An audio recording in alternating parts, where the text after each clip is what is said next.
Okay, and we are live. Welcome back to the channel, everybody. So let's get into it. First and foremost, Manchester United in a massive match tomorrow night against Galatasaray. Must win in Champions League. Obviously, the results have been nothing short of absolutely appalling in the Champions League. I think it's 4 matches, 3 losses and 1 win.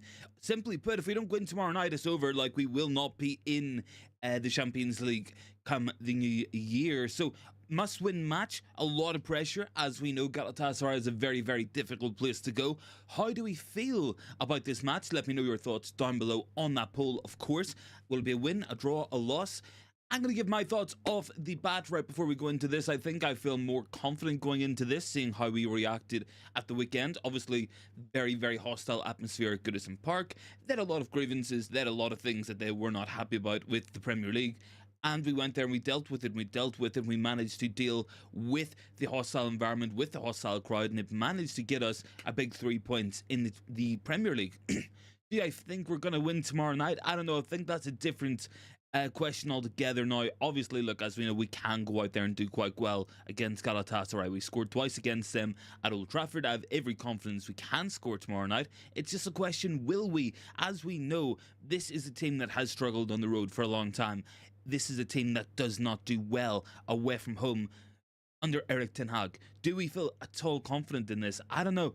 I think, genuinely, I think it might end up a draw tomorrow night. I think I might go for like a 2-2 draw. But I would love to say we're going to win this match. I would love to win tomorrow night. And obviously, it's going to be a big one. Like, as I said, if we don't win this, we are as good as out of the Champions League, if we are not already. I think pretty much what we have to hope for is beat Galatasaray tomorrow, and then hope that Copenhagen do not beat Galatasaray in that next match. Obviously, we have to go on and get a result, probably a win against Bayern Munich. So we need 6 points from 6. We have to beat Galatasaray away and Bayern Munich at home. 2 very, very big asks. Can we do it? That's the question. And look, time's going to tell. Time will tell. We will know by 5:45 tomorrow UK time how we're going to be lining up, how we're going to be playing in that match. And really, I think it's important to go out, really set the tone of what we want to do and what we want to achieve in this match tomorrow. Erin Ten Hag, of course, has been speaking to the press in his press conference today. Some interesting quotes. I think we will see Kobbie Mainoo tomorrow, and that's why I put him on the thumbnail for tonight's show. So Erin Ten Hag on playing Kobbie Mainoo in a hostile game. No, we do not have fear. If the players are good enough, then they're good enough. If they're old enough, then they're good enough as well. So pretty much Erin Ten Hag dropping hints that Kobbie Mainoo is going to be involved. And I think Mainoo really really had a good match against Everton. I think he really stood out. Now, look, if it wasn't for that garnacho overhead kick, Kobbie Mainoo would be getting a lot more of the headlines. And it's not to say that nobody's talking about the kid and what he did in that match, but genuinely, he was overshadowed by that goal. But his performance against Everton was everything we've needed from the midfield. It had progression, it had ball carrying, it had taking the ball under pressure, it was moving at the right times, it was working well, and Kobbie Mainoo had a really, really, really good match against Everton. Do I think he can replicate it tomorrow night in the Champions League? Yeah, I think he can. I think he's genuinely one of those players who does not feel the pressure, who doesn't mind getting the ball with 2 or 3 players around him, rolling it, moving it forward. I think in Kobbie Mainoo's head, he's looking at it, right, if there's 3 players on me, then that means there's 3 players less up the pitch. Let's get this ball moving. And I think that's the type of approach we need in our midfield players. And we've really lacked it this season. I know it does sound kind of crazy when we say it, but we missed Kobbie Mainoo, even though he hadn't kicked a ball all season for us. And I think he'll be involved in this match. Absolutely, I do. So, Bruno Fernandes, talking on tomorrow's match, had said, for us, it's important to be in the competition with the best clubs in Europe. It would be disappointing if we do not go through. Our main focus is on winning the game when the atmosphere will be intense, but you want to be on these stages. We have to enjoy and be up for the challenge. Erin Ten Hag, of course, as well, talking about Kobbie Mainoo, he says he's very pleased with his performance at the weekend, but it is only one performance. You have to do it on a consistent basis. Kobbie is strong and mature for his age. We're very confident. He is confident. You're only as good as your last game. So, I mean, Kobbie Mainoo had a brilliant game in his last one. So I've no real concerns at all about this kid in tomorrow's match should he end up playing. I have no real issues should he end up on the team sheet tomorrow, and I think he will do quite well. I would actually feel more confident with Kobbie Mainoo in there than I would do, for instance, Sofian Amrabat or Scott McTominay in there. I think Mainoo had more composure than some of the players who had played hundreds of times in their career, and that was Kobbie Mainoo's first professional start. That was genuinely something exceptional. Erin Ten Hag has been talking on the away record, and look, this is something we brought up. We have not been good away from home under Erin Ten Hag, really throughout the duration of his managerial tenure, but he had spoke on that one. You always find last year we couldn't win away from home, and now we struggle to win at home. We know that we know what we can do, and we have to be confident. We know what to deal with as well. We have been talking on Pellistri as well. For him to make the transition from bench player, he's often making good impacts in a starting 11 player. We'll see how quick that process goes. And as well as that, Erin Ten Hag on the big occasion tomorrow. It is a big match in terms of what we want to do. And look, honestly, I will say this now. I think if we go out of the Champions League, I don't think we really want to go into Europa League. Like, I really don't. We can focus on the league form if that's the case. Like, we don't want to be in the Europa League. We don't really want to be in the Conference League whatsoever as well. So these are all things we need to avoid, and hopefully we will do throughout the rest of the season for sure. So talking as well, on this big occasion, you have to stay calm in your head. Do not get emotional. You have to have control. Don't give them anything. Don't give the referee a moment they can take. We need to know how to deal with it, and we have to make it our game. And yeah, look, I completely agree with Ten Hag saying, I mean, if we look at the record in the Champions League this season, I mean, every single match we've had a penalty kick given against us. So these are things that we have to be watching out for, and these are things that we have to avoid, and we can't be having that happening in this match. We fundamentally cannot be having Manchester United giving another penalty kick away, and they will give a penalty for anything. Like, this has been set in a precedent, this has been shown, and this has been proved time and time again in this Champions League season. So nothing silly, nothing sloppy. I think if we're looking predicted teams, I think it will be very similar to what we've seen at the weekend. I really do. I think the question is going to be, do we take McTominay out and put Sofian Amrabat in? I would probably do that. I think that was a sub we should have made in that match at Goodison Park, because I think with McTominay and Bruno, you have two players who want to go forward. It's leaving too much of a gap in midfield. I think Amrabat and Mainoo, that's probably the best we can do right now. Put Amrabat a little bit deeper. Kobbie Mainoo can do that kind of box-to-box stuff that he is good. As good as he was at the weekend in that number 6 position, I always feel like he's number 8. I feel like he's kind of a hybrid between the two. He's very comfortable doing the number 6, but I think he's so good with his ball carries into the final third that we have to get him up that pitch. And I think Sofian Amrabat alongside him might be the way to go in this one. And certainly that'll give us a lot more control, a lot more possession in this one, which is something we do need as well. Erin Ten Hag speaking on staying focused. Now, look, this is a key point.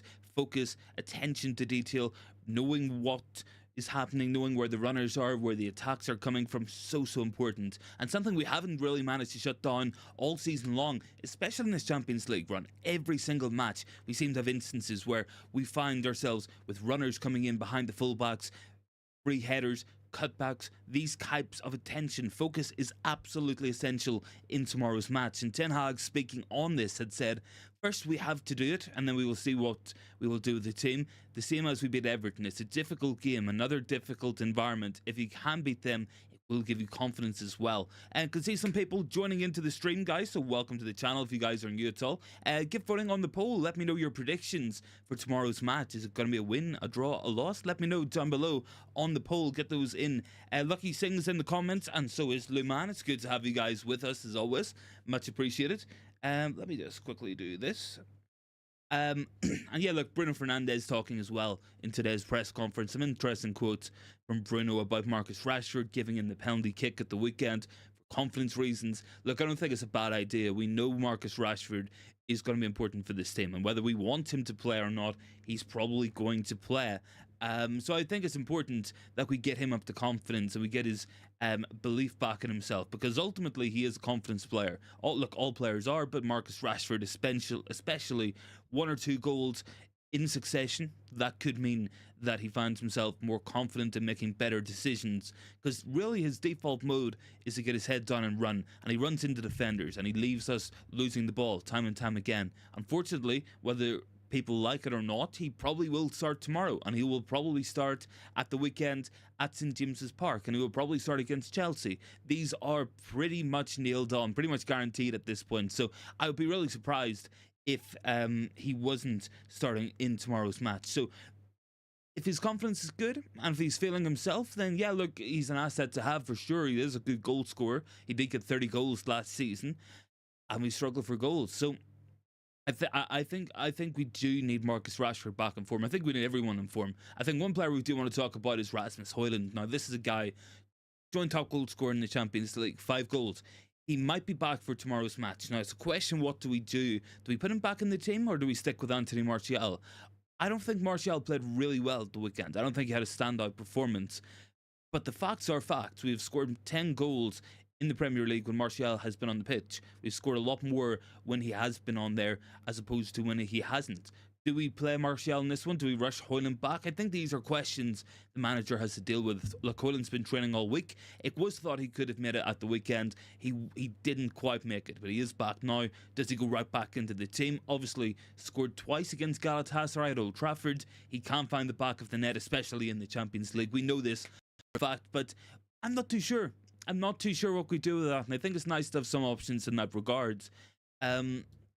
But yeah, look, some other stuff I want to go through and touch on tomorrow's show as well. We want to get talking as well about some of the transfers that are being talked about at this moment as well. In terms of the travelling squad, let me just quickly run through this for you guys, for anyone who might not have seen it posted online. So Andre Onana, Bayern, Tom Heaton, Dalot, Lindelof, Maguire, Reguilon, Shaw, Varane and Wan-Bissaka. And then we have Sofyan Amrabat, Bruno, Dangour, Hannibal, Mainoo and McTominay. I can't see anything else but the same midfield we saw at the weekend. But I don't think it really worked overly well. I think McTominay really did stick out like a sore thumb in that match. I don't know if I want to see him playing this one. McTominay, look, as we know, is a guy who can score a goal. Yes, he can find a goal, of course, but you sacrifice a lot of things to get that potential goal out of Scott McTominay. You sacrifice control, progression, you sacrifice a midfielder who's going to get on the ball and play some passes. That is absolutely key. I think across the entire season, McTominay averages around about 13 passes a match. And that's for a midfielder. Like, those numbers are far too low. Yes, he might get a flick on goal. Yes, we can hit him long if needs be. But I don't think this long ball football is working as well. So I think McTominay out, Amrabat in would be the way I go in this one. And look, Amrabat's an interesting player. I was a big fan of him. I still think he's a good player. Do I think he's good enough for this team? I think maybe we're finding out that he's not going to be. Doesn't mean that he's not a useful player to bring in these types of environments where we need more control, where we need to pack out that midfield. I think Mainoo, Amrabat and Bruno will be a nice balance. You'll get a lot of solidity there from the likes of Kobbie Mainoo. You'll get solidity from Sofyan Amrabat, and Bruno Fernandes can focus on the creative style that he is good at, that he does excel at, and that's something that we really do need to be seeing in this one. Bruno Fernandes has to have a big match in this one. Guys, get those thoughts in down below. Let me know your thoughts on tomorrow's match. And as well, in terms of the poll, 50% are going for a win, 30% going to go for the draw, and 20% going for the loss at this moment in time. I don't know. I think tomorrow's going to be a harder match than the Everton match was. And look, make no mistake about it, that goal from Garnacho really set the tone. It really took a lot of the atmosphere, a lot of the hostility and the energy out of that Everton crowd, and it really killed a lot of it. That was absolutely perfect. Like, that is what you want in these types of matches. You want early goals, and an early goal can really quieten down a hostile crowd. We need to see something similar tomorrow. I'd like a goal in the first 20 minutes if we can do it. If we can do that, we might go on to win that match tomorrow. We might. Not that we will. We do seem to have fortunately gotten over this point where we would score a goal and then concede within 5 minutes. We seem to do that for a lot of these Champions League matches, and in the Premier League as well. We do seem to have moved on from that, thankfully. But I guess time's going to tell. It's going to be an interesting match tomorrow. Let's have a look at some of the other news for Manchester United today then. Well, want to get talking about transfers because there's an interesting article out there by Jacob Steinberg saying that United could be looking at potentially 4 signings in the January transfer window. I mean, I would love it. I would absolutely love it, but I just can't see it happening. I really can't see that happening. Not in this January. Takeover still going on, still no money available. I would be absolutely stunned if we went out and spent heavily in this upcoming window. We might see some players go, yes, but I think it's going to be minimal. I do think it will be a minimal window in terms of players coming in, players going out. And look, we would love to see plenty of players go. I'm sure we'd love to see plenty of players come in, but it doesn't look like it's going to go out that way. It does look like it's going to be another quiet January for Manchester United fans. And look, that's a frustration because we're seeing Chelsea buying midfielders, £25 million from Brazil, going to be coming in January, and we seem to be sitting on our hands again with no money and nothing to do, no ideas, no money we can even spend, and that's going to frustrate us. That will frustrate us as fans. It's not what we want to see, but it might be what we're going to get. But ultimately, I think we can. I think we can look past that article. I think we can look and say, yeah, this is probably not going to happen. I would be really stunned if we went out and bought 4 players. And look, they're talking about right backs, defensive midfielders, strikers, centre midfielders. We might be looking at those players. We might need those players. I would absolutely agree that we do, but I don't think we're going to be getting them in this window. I would be stunned. I really, really would be stunned as well. Guys, get those thoughts in down below and let me know how you guys are feeling for tomorrow's match. Obviously, it's a big one. What would you guys like to see team news-wise? Well, who would you like to see in tomorrow's match? I think if I had to pick, I would go Onana. I would probably go for Wan-Bissaka. I guess Maguire, probably Lindelof will play, and then Luke Shaw. Midfield has to have Kobbie Mainoo in there. Kobbie Mainoo needs to be in there. I would say then we put in Amrabat and Bruno. Forward line, if Højlund's not fit, I guess put Martial in. It'll probably be Rashford and Garnacho. Not too many changes from the weekend. The one important one, I think, is Amrabat for Scott McTominay, because that just means that we're not going to have 2 midfielders who want to run forward all the time, who are too far ahead of the ball to be picked out. And that leads to us going long, it leads to us losing the ball, and it leads to us just not playing well at all. With Siemens down there, United still the same till the Glazers are here. Yeah, absolutely. Look, we're still dealing with the legacy of the Glazer family, and we will be for a long time. We really, really will be at this club, and that's going to mean a quiet January. That's going to mean an interesting summer coming up, because this summer is going to have to be a big one. It's going to have to be a really big window in terms of what we're going to be doing, how we're going to be building as a team, what we're going to be building towards. But I don't think we're going to see too much in terms of that. Look, the one I do want to talk about is Amrabat. I've touched on him a couple of times tonight. I think we start him tomorrow. I think he should be in that team. But according to Jacob Steinberg, there are concerns over Amrabat's start, has prompted United to consider a move for a defensive midfielder in January. I don't think that's going to happen. I think we can rubbish that statement right out of the bat. But I do think Amrabat's an interesting one, because look, I expected more from Sofyan Amrabat when he came, and I did think that he would prove to be a good signing, and look, we definitely would be taking up the option to buy the guy at the end of the season. Ultimately, I don't know if we're going to do that now. I don't know if that's going to be the way we go. If we're going to bring in Sofyan Amrabat, if he's going to be a permanent signing, I think he's not a bad squad player. Look, I've said for the last couple of weeks, I think he's a guy who we bring in. He's the right profile, but he might not be the right type of player. I think what you've seen at the weekend from Kobbie Mainoo is probably what Amrabat should have been doing, or at least what we hoped that he would bring to this team. But it doesn't look like we're going to get there with him at this moment in time. Jordy, man, it's good to see you. Thanks for hopping on in here. Much appreciated. I think you guys are playing tonight, PSG, so I'm sure that will be an interesting watch for sure. I'll probably try to catch some of it after tonight's stream, of course. In terms of that poll, we got 13 votes, 54% going for a win, 31% going for the draw, and 15% going for a loss. I actually think it's interesting because have we drew a match all season? Like I don't think we've drew a match. I think we've either won or lost.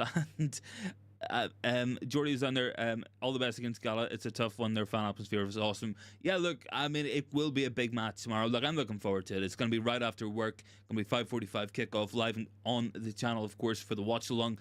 And I'm looking forward to it. It will be good. I just hope it doesn't go too bad. Limman is down there. How much game time has been given to Amrabat to prove himself?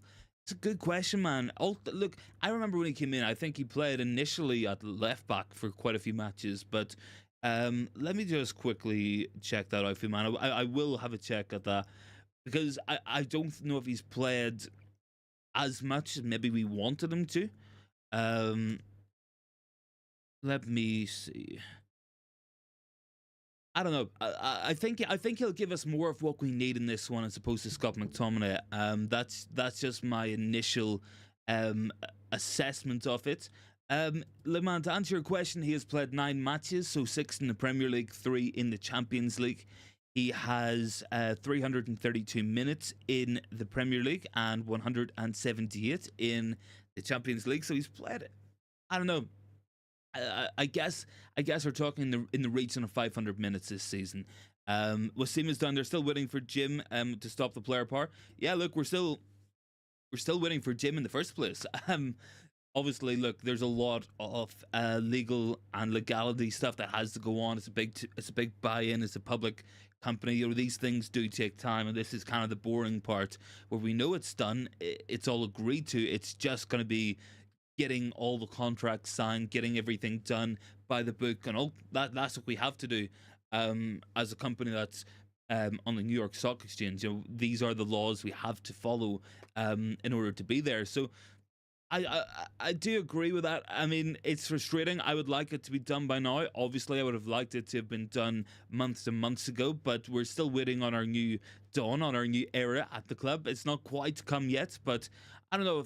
I think we'll see it by January, and I think 2024 will be a brand new year for this football club. And that's just not the announcement either. I think that's in terms of the overall um, ownership test and everything that needs to be done in that regards. I think that needs to be done all before, but it shouldn't take too long. I think we've done some of the groundwork already for that, so things will be moving on in that direction, and that will be good. That'll be good for us overall. I think that'll be important to get these things done as quickly as possible. And so long as it's in for next summer, I think, yeah, they'll probably be okay, because I'm not too sure how finances are working at the minute as well. The club probably still not too good at this moment in time. Both Højlund and Anthony are available for tomorrow's match, so they are both potential candidates to be selected. And Kobbie Mainoo is expected to keep his place in the lineup against Galatasaray tomorrow as well.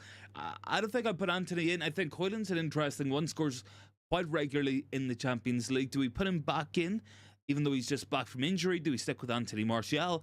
I'm not too sure. Let me know your thoughts down below, guys. Would you guys play Martial, or would you play Rasmus Højlund tomorrow? I think it very much depends on what kind of match we're expecting as well. I think if we're going to be sitting back and trying to work on the counter-attack, yeah, I think Højlund's probably the guy to go for. I think if we're going to be having a similar match where we're going to have a lot of these possession and be holding on to the ball, maybe Martial could be the option in this one if Højlund's not 100% fit and ready for it. But I guess time will tell. Time will tell ultimately what we're going to be doing with that there one. 16 votes on that poll as well. 56% gonna go for a win. Look, I'm hoping majority are right. Majority, and you guys did vote right for the win at the weekend. I'm praying that this is going to be the case in tomorrow's match. Just to go back to some of the other stuff we wanted to quickly cover as well. I'm not sure if anyone's seen this, but there seems to be a new nonsense rule that they're looking to put into football as well at the minute, and they're looking to put a sin bin in, 10-minute sin bins for diving, simulation, and cynical fouls. I mean, it's just never going to work. It's just never going to work. These referees, as we know, they're not good enough at all. Interestingly enough, just some fresh information on this Radcliffe announcement coming in from the Muppeteers. Understand the delay over the Radcliffe announcement, which now looks likely to be next week at best, is due to issues between lawyers. Not either side dragging their heels. Deal is done. It's just down to legal. Wasim's down there. When can we challenge in the league? It's a good question, Wasim. It really is, man. I'm not too sure, and that's kind of frustrating, because like a lot of it for me is going to be dependent on what we do next summer, what we do, what kind of power the Ineos crowd are going to have. When Paul Mitchell comes in, what can he do as sporting director? If Dougie Friedman comes in, what can he do as director of football? How much money are we going to have to spend? Because look, we have a lot of things that need to be fixed in this team. I think we're maybe better than a lot of people thought, and I think the league position is maybe trying to show that at this minute in time. Yes, we've had a run of good matches and favourable matches against some of the weaker teams, but I do think I think with if we have a good summer next year, we clear out a lot of the deadwood, we bring 4 good players in, for instance, I think that puts us a lot closer. I think that could take us from a team that might struggle for top 4 this year to a team that probably gets top 4 next year. And then the year after that, it's about building upon that. So if we can sign 4 or 5 more players the season after, then all of a sudden we have a team that might be able to compete. And then maybe the season after, we can be a serious competitor. I think genuinely within 2 years, I think we could be getting closer and closer to it. And look, a lot of it depends on the kind of power that we're going to be able to give to these guys. If we bring in really good people and give them the power and give them the money needed to make a difference, that's going to be a lot more effective than if we just bring them in for the sake of having them and they can't actually do anything, because Joel and Avram Glazer don't want to do anything, or we want to bring in a 50-60 million pound player, but the Glazers are saying, no, we want a new yacht, we want to take that money and buy ourselves a new boat. That's ultimately what it's going to come down to. Look, I think it's in Glazers' best interest to let this work, because that's going to make them more money down the line when Radcliffe goes to buy and fully take over the club. Absolutely it will. So I think they're hopefully going to diminish their overall say in the club, and I think giving sporting control is the first step of that, but I think we need to see more. I'm hoping that when this announcement is finally made, when we're finally in the position where we can announce, and it's been announced that Radcliffe is going to be buying in, I hope that comes with the route to victory and the route to getting the Glazer family out, that it's got a pathway. Let's see, with Siemens down there, both time United got second, we were far away from the champions. Do you agree? Yeah, absolutely. I think we look back on it, I think the Jose Mourinho season, we were like 15, 20 points off. I think the season under Ole Gunnar Solskjaer, when we finished second as well, we were quite a ways off as well. Let me just quickly double check that as well, because just out of interest. But yeah, certainly for me, we finished second in the league that year, but I think we were a long way off the top of the league in Man City. I think they really walked that league in that particular season. Let me just quickly pull this up, just for I'm not too sure who actually had said about that.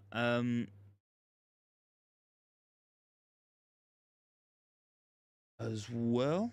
Yeah, let me just quickly double check. Yeah, there's the table there.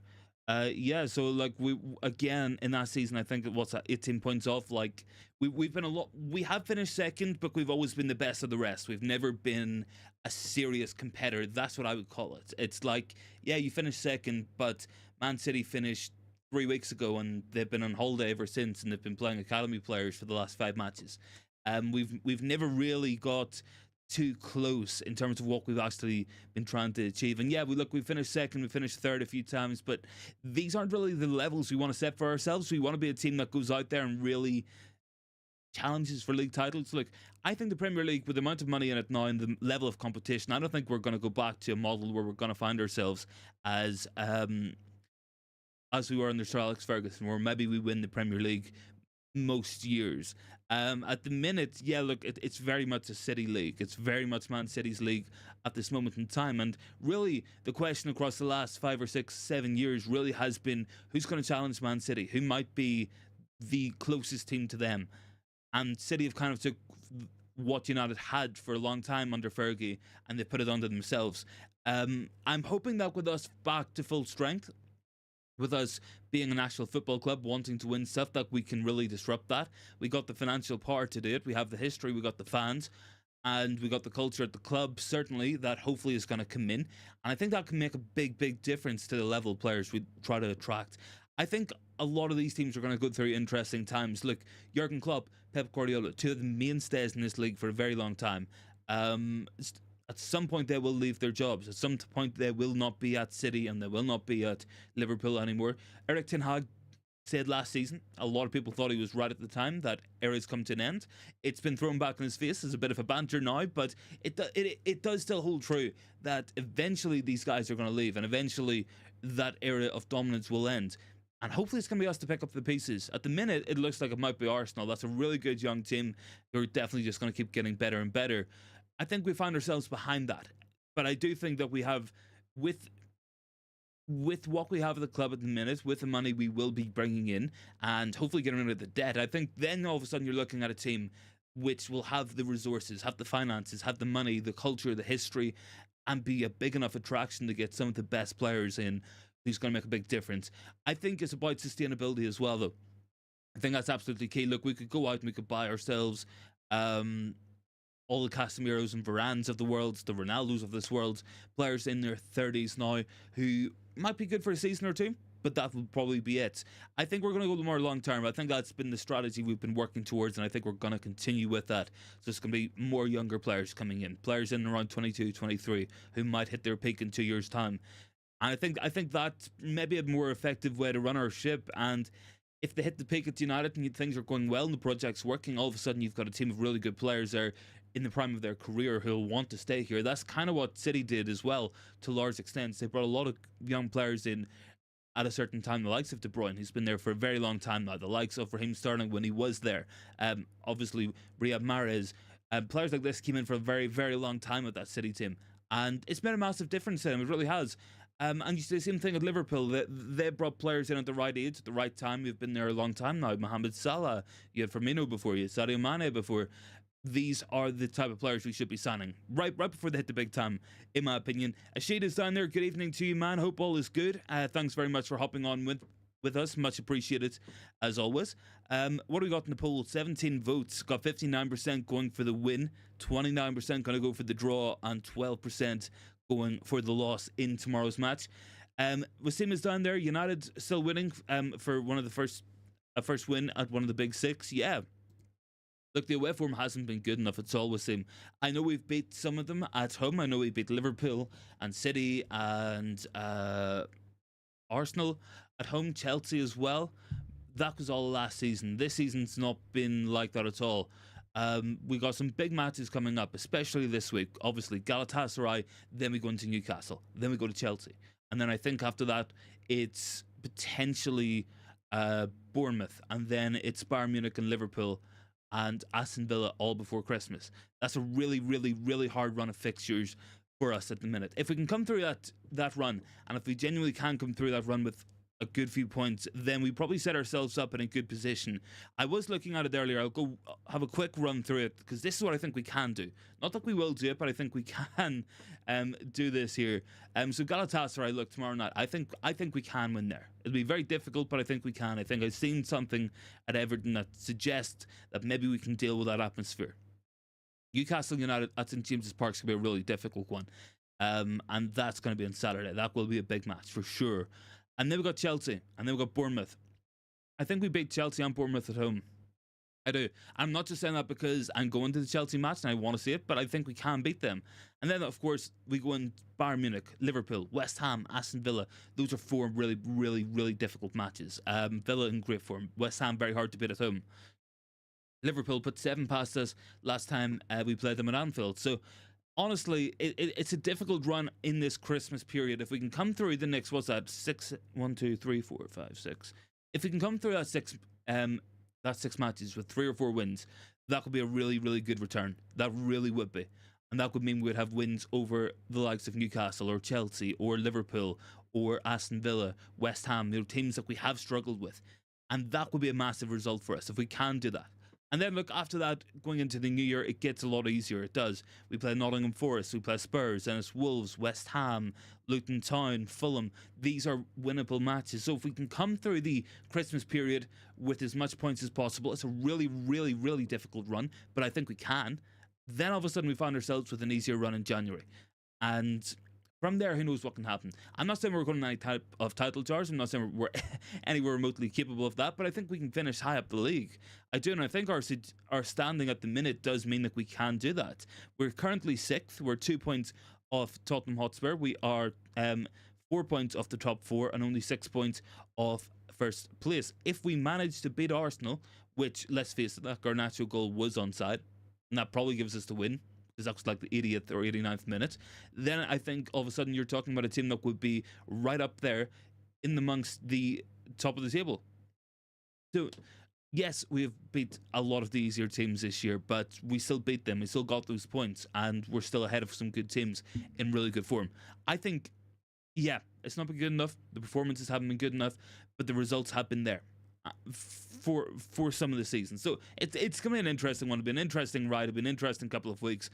I'm looking forward to it. We might find ourselves in January out of everything, out of Champions League, long way off top four, and then we have nothing to play for the rest of the season, or we could find ourselves still having a lot to play for, still having everything to play for. So it's going to be an interesting ride. It is going to be an interesting time, guys. Get those thoughts in down below. How you guys feeling for tomorrow's match? I guess, look, if we're going to look at it from my own point of view, I would say, yeah, might be one of those matches where we get a rare draw. I think we need a win. I think if we don't win tomorrow, I think Champions League is as good as done. Is that a bad thing? Yeah, I mean, yeah, you want to go as far in the Champions League as possible. We were never going to win it. But I do think you want to go as far as possible. But if you don't, it means if you go into the business end of the season, you have a week between matches. That could be massive for us. For a team that struggled with injuries all year and really struggled with form at times as well. That could be massive. So it is a trade-off. I guess if you told me that we could either go through in the Champions League or we could skip out in Europa League and just go out, I would take Champions League, of course. But I really don't want to see us in Europa League. I don't want to see us having to play all those matches on a Thursday night. Thursday-Sunday schedule can kill your league form. It really can. We've seen it towards the end of last season. We struggled a lot, especially once we got knocked out by Sevilla. These are things we want to avoid. And these are things we want to be able to not have to deal with in the business end of the season. And the big important matches in March, in April, in May. These are things we want to avoid for sure. Guys, get those thoughts in down below. Got 20 votes in the poll, 65% going for the win tomorrow. I really hope majority are right. I would love to be in the Champions League from the knockouts. I think going into the season, I said maybe a little bit overconfident, but I think quarterfinals is where we could have ended if we built upon last season. Ultimately, look, the form went off a cliff. We got beat we lost a lot of matches, really poor performances, but I do think we can improve upon that. And I do think the most reassuring thing is that, yes, Everton was a good match at the weekend. We still didn't play particularly well, especially not in the first half. But there was positive signs, and we know this team can be a lot better. I think that's maybe the biggest positive I've had all season. And maybe it's a glimmer of hope, maybe it's a coping mechanism. I don't know. But I do think that this team can play a lot better than what it has done. I think that has to be reassurance, because if that form can click in, yeah, we can go on a run. Absolutely, we can. Look at the teams around us. Some of them are struggling. Some of them really are being hampered by injuries. Like Tottenham Hotspur. Tottenham started this season off an absolute bang, and Tottenham are only 2 points ahead of us now. They've lost 3 out of their last 5 in the Premier League, and they've found themselves with a lot of injuries. We got no such mercy or compassion with the injuries. We were told to get on with it. Tottenham lose James Maddison and Van der Ven and a couple of other players, and all of a sudden now they've got the hearts and minds of the entire press giving them a free pass for it. So certainly, look, I think with a couple of good weeks we can get ahead of Tottenham, we can get ahead of Villa. I don't know if we're going to go ahead of Liverpool, City or Arsenal. I don't think we're capable of that, but it is funny. It is funny. For as bad as we've been, we're actually not too bad off, and we're actually in a better position league-wise than we were last year. We have, I think, 2 more points. We have a better goal difference at 0, which we started last year really, really badly. Andre Onana is the top goalkeeper in the league in terms of clean sheets, has the most saves in the Premier League. We've probably got Premier League goal of the season for whatever that's worth. But yeah, look, genuinely, as bad as it's been, I do feel like maybe we've turned a corner, and I think tomorrow could be a big litmus test of that. If we can go to Galatasaray tomorrow and win, that's going to build a lot of confidence, and that will give us the belief that we can go to St James's Park at the weekend and win. It's going to give us the belief that we can go against Chelsea next week and beat them. It's going to give us the belief that we can go to Anfield and maybe not get beat 7-0. That's what I'm hoping it can do. If we end up losing tomorrow, yeah, look, Champions League's done. It's pretty much over at that point. There's no hope if we can't go through in tomorrow's match with some sort of a win. There's no point even showing up for Bayern Munich May as well just take the night off. I think when we look at the table and we look at that Group A, we are bottom of it at the minute, but Copenhagen and Galatasaray only have 4 points. It's not impossible. If we beat Galatasaray tomorrow, we can go up to 7 points. So we go up to 6 points. We'll be 2 points ahead of them. And then we just have to hope Copenhagen don't beat Galatasaray in the last match and we don't lose to Bayern Munich. I mean, yeah, look, there's a lot of ifs, buts, maybes, a lot of caveats there. It's not what we wanted. We should have beat Copenhagen home and away, and we should have beat Galatasaray at home, and we probably would be a point or two away from getting out of the group. But that's not where we find ourselves. We find ourselves in a bad situation. Let's see if we can dig ourselves out of this hole, or if we're just going to keep on digging deeper and deeper and deeper in the Champions League. Look, ultimately, if we come out of this group with 3 points, we probably should never really have got out of it. That's my point of view. That's always been what I've said. We can't beat Copenhagen, we can't beat Galatasaray, and we can't at least get a point against Bayern Munich in the last group match. Then there's no point being there, because we're probably not good enough in the first place, and we haven't been good enough across the season in that Champions League. Guys, get those votes in down below. 26 votes. Got 69% going to go for the win, 19 for the draw, and 12 going to go for the loss in tomorrow's match. I'm really hoping majority's right. I'm hoping that most of you guys are voting yes, and we're going to win this one. I think it's going to be an interesting one. Just for anyone who did miss, I run through my predicted team tomorrow, so let me know your thoughts down below as well. I went for Onana, I went for Aaron Wan-Bissaka, I went for Maguire, Lindelof, and Luke Shaw. Midfield 3, I would like to see Amrabat and Kobbie Mainoo in there. Gives us a lot more solidity, a lot more passing, and it means no Scott McTominay in there. And look, everybody knows my thoughts on Scott McTominay. Yeah, he can score a goal. Yeah, he can come up with something. Yeah, absolutely he can. But you're getting a midfielder who plays 12 or 13 passes a match, and that's it, who is so uninvolved just to get him on the pitch because he might get a goal. The trade-off doesn't seem to be worth it for me, in my opinion. So I put Amrabat in there for control. I put Mainoo in there, let him get forward, and I put Bruno ahead of them.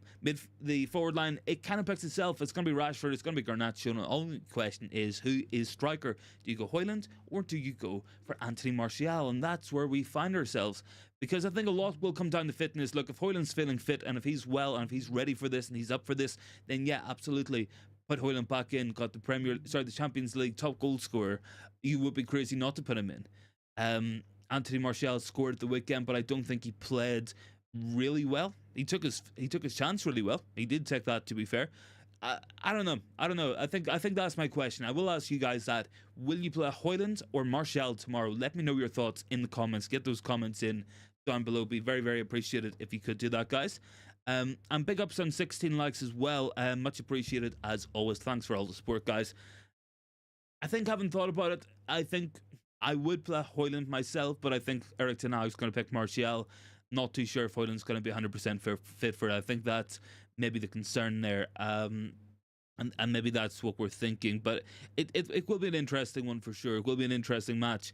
And hopefully we can get the best of Galatasaray. Hopefully we can pick up a win. Hopefully we can give ourselves a lifeline in the Champions League this season. It might not happen. It might not be the case. Like, we can do that. We might end up losing, and in which case we're pretty much out. That's pretty much it done. There's no point really showing up against Bayern Munich. And look, if we lose tomorrow, then I think it's probably better that we just go out of Europe altogether, because I don't want to be in Europa League. I'm not too sure if we can go into the Conference League. I don't know if fourth place teams from the Champions League drop in, or if that's just third place teams from Europa League. I'm not too sure on that. I think you maybe avoid that. So I think, in my opinion, if you give me the option, I would love to go through in Champions League, but I really don't want to play Europa League as well. Playing Thursday, Sunday, it's a killer. It really is, because it only gives you Friday, Saturday to get those matches off, to get those rests back in the legs, and that has to be a concern for me as well. Don't want to be in there at all, in my opinion. So it's either Champions League or nothing as far as I'm concerned. Let's find out what's going to happen tomorrow as well. Okay, guys, I think we're going to leave the stream here. Just a short one tonight, but we will be back tomorrow as well. It will be an earlier stream as well, so kickoff is 6:45, 5:45 UK time. So I will be live around about 5:30 tomorrow for the watch along for that there one. Make sure you guys are tuning in as well. Thanks so much for watching. Make sure to like, comment, and subscribe on the video as well. And I'll catch everyone tomorrow.